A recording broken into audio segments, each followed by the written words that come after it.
పుత్ర పవిత్రాత్మ నామమున ఆమె. మత్తయి సువార్త 5వ అధ్యాయము 22వ వచనంలో, నేను ఇప్పుడు మీతో చెప్పునది ఏమనగా, తన సోదరునిపై కోపపడివాడు తీర్పునకు గురియగును. తన సోదరుని వ్యర్థుడా అని అవమానపరిచిన వాడు న్యాయసభ ముందుకు తేబడును. తన సోదరుని మూర్ఖుడా అని అనువాడు నరకాగ్నిలో మ్రగ్గును. ప్రియ దేవుని బిడ్డలారా, సావైన పాపంలో ఒకటి అయిన కోపం గురించి తెలుసుకుందాం. కోపము చాలా ప్రమాదకరమైనది. ఉద్రేకంతో కోపము హత్యలకు కూడా దారితీస్తుంది. కోపం అనేది మనుషులను క్రూరులుగా మారుస్తుంది. కయీను క్రోధంతో కోపంతో తన సోదరుడు అయిన హేబేలును హత్య చేసి దేవుని శాపానికి గురి అయినాడు. పేతురుగారు కూడా కోపంతో సైనికుని సెది తెగ నరికినాడు.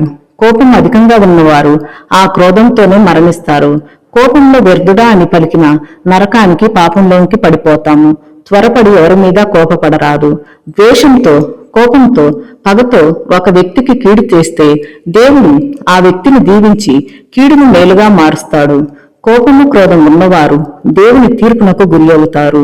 అనవసరంగా అధర్మంగా ఎవరి మీద కోపపడకూడదు. మనలో ఎవరి మీదైనా కోపం ఉంటే మనలో ఉన్న పాపాన్ని దగ్గరికి రానివ్వకుండా ఉండటానికి ప్రయత్నిద్దాము.